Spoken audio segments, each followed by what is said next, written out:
Hi there folks, I wanted to post a quick update on the sub-irrigated DIY planter build that I did last year. Kind of give you an idea of how the planter did throughout the season and what changes I would make depending upon the environment that you're in or the kind of plant that you're going to be planting. So that planter had 4 different types of herbs in it. It had basil, thyme, parsley, and chives. And 2 of those herbs are actually still going right now. I use them in my kitchen pretty frequently. The parsley and the chives are still alive. The chives sort of died back when the weather got cold, but as the weather started getting above the freezing point in the evenings, the green growth started again, and now it's, a crazy little hairy plant once more.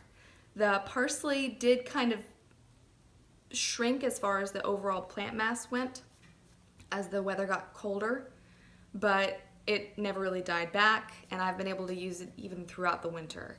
So those parsley and chive herbs both survived the winter.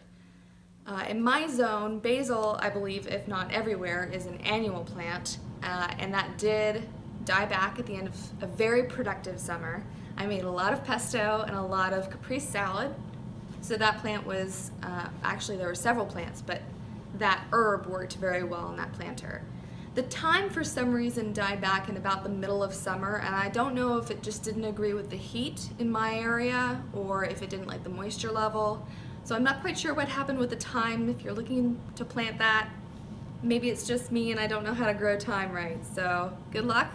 So for a moderately warm winter in somewhere between zone 7 and zone 8, I'd say that planter did really well. The wicking worked how I thought that it would, how I hoped that it would. The soil stayed relatively moist, I'd say pretty moist, especially considering the heat that we had last summer, all throughout the season. So if you are in a drier environment, then I would keep that wicking column fairly large so the soil can pull that moisture up from the water reservoir in the bottom. If you live in a moisture environment where water loss is not as huge of an issue as it is for me in the Georgia heat, then you can probably minimize that wicking column by a good bit and take up more of the space in the bottom of the planter by the perforated drainage piping that we used as the water reservoir barrier.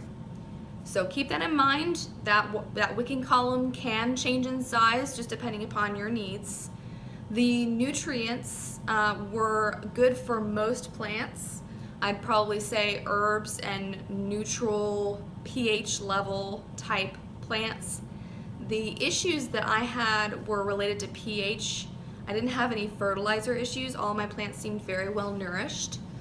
The only planter that I actually had nutrition soil issues with was a planter that I prepped exactly the same as I did in the DIY video, and I ended up planting a blueberry bush in it that I had had for a year just in the nursery pot that I bought it in.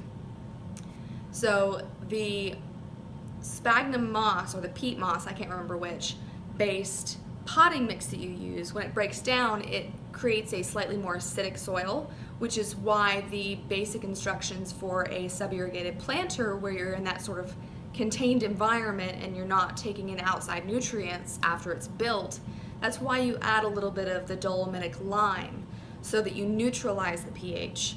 Well, when you're dealing with acid-loving plants like a blueberry bush, they don't like that very much. They prefer pHs a little bit lower into the acidic range. So the leaves on the blueberry bush were a little yellow all summer, and I felt so bad for that poor plant. It's actually coming back very well, much better than I anticipated that it would. So I'll be amending the soil this year. I'll be posting an update soon, kind of showing what I have planned for this year, what's going to be going into the pots, and how I'll be amending the soil based on what I'm going to be planting. So stay tuned for that upcoming planting video and the update on my seed starting tray. I should have that up probably in the next week or so. Thumbs up if you like this video. Hopefully it's been helpful, kind of give you an idea of how that planter build went and what kind of changes I would make. Thumbs down if it's not helpful. That gives me some feedback. Comments in the section below if you have anything constructive or if you have any questions. And hit the subscribe button if you want to get updates on the planters that I built. and other tips and tricks that I'll have in the future. So happy planting and stay tuned.